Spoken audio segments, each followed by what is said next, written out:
go back to the lady and I told her, why you didn't tell me you had a line of credit? And she said, because you never asked.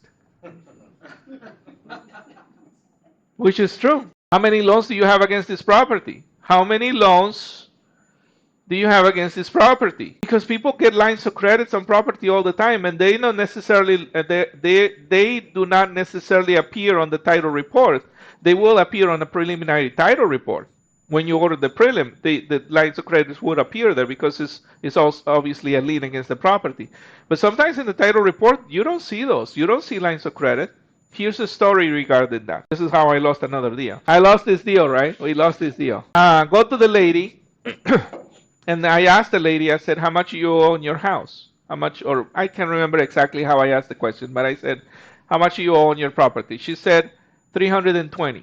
I do my seller's net sheet. I do my CMA, I do my seller's net sheet. The property at the time, this is back in 2010, 2011, when the properties were not so high yet.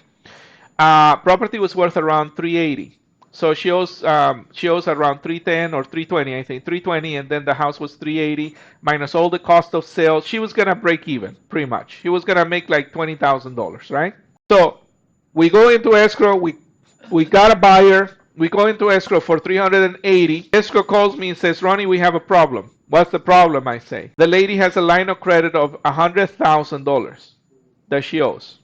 $100,000. So now she doesn't owe 320. She owes 420 on a $380,000 sale, right? So now that becomes a short sale. You know how that's right. And so, but that's not the anecdote here. The anecdote is the following. I go back to the lady and I told her, why you didn't tell me you had a line of credit? And she said, because you never asked.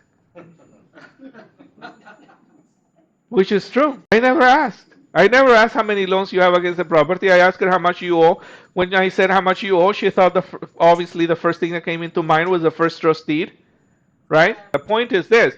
I never asked the question, how many loans do you have against the property? Do you owe money against the property? Lines of credit, secure lines of credit against the property? Do you owe money to somebody? Did you sign a note? Anything like that that is going to come back and bite us in the ass later on, right? Because you need to know.